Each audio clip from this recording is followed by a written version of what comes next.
मला खूप आनंद आहे की आपण वेव्ह सारखा हा उपक्रम राबवला आहे. आज त्याचा तिसरा दिवस आहे आणि मला वाटतं जर आपण पूर्ण वेगवेगळ्या कंट्रीज देशांकडनं शिकलो तर मला वाटतं जे आर्ट म्युझिक फॉर्म आहे ही एक अशी भाषा आहे जी कोणत्याही भाषेच्या वर आहे. ती डायरेक्ट जाऊन मनाला भिडते. तर वेव्हचा हा तिसरा दिवस आहे, पण यांनी महाराष्ट्रातच खळबळ निर्माण नाही केलेली आहे, देशात आणि पूर्ण विश्वात निर्माण केलेली आहे. आणि मला वाटतं हे तर ही एक सुरुवात आहे, पण याच्यानी कल्चरल डिप्लोमॅसी, पॉलिटिकल जे कनेक्शन्स आहेत ते ते जास्त स्ट्रॉंग होण्यात मदत होणार आहे नक्कीच.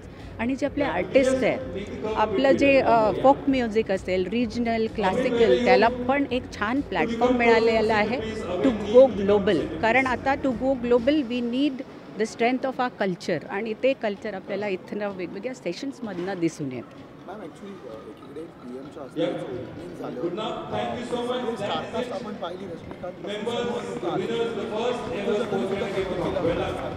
मात्र ऑपोजिशन ज्या प्रकारे टीका करतात की 9 तास नटी-नटांसोबत पंतप्रधान थांबले होते, त्यांना देशाची चिंता नाही का? त्यांना मी म्हणेन तुम्ही जमैकन इकॉनॉमी पहा, तुम्ही साऊथ कोरियनचं के पॉप पहा. ह्या सगळ्या म्युझिकल एंडेवर्सनी त्या देशांना इतकं सारं टुरिझम दिलं आहे. त्यांच्या लँग्वेजमध्ये इंटरेस्ट घेतला आहे लोकांनी. त्यांची लँग्वेज कळत नाही, पण त्यांचं म्युझिक त्यांना कळतं. त्याच्यामुळे लँग्वेज शिकतायत. त्यांचे 2 लाखपेक्षा जास्त लोक के पॉपमुळे लँग्वेज जास्त शिकत आहेत. कॅरिबियन नेशन आहे आपला जमैका, छोटासा नेशन आहे. त्याच्यात रेगे म्युझिकमुळे तो फेमस झाला. आज टुरिझमच्या भरोशावर असे देश जगत आहेत. तर आपल्याला गरज आहे की नाही इकॉनॉमिक डेव्हलपमेंटची, आर्थिकदृष्ट्या सुदृढ व्हायची, तर त्याच्यात कोणतंही आपल्याला ऑप्शन दिसलं तर ते मागे नको ठेवायला.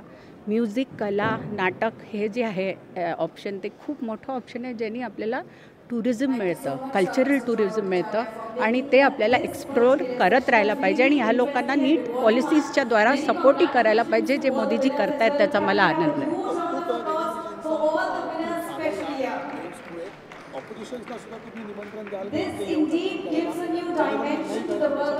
त्यांना निमंत्रण आहेच, आणि ज्यांच्याकडे निमंत्रण नाही आहे मी स्वतः देईन त्यांना, काय इश्यू नाही.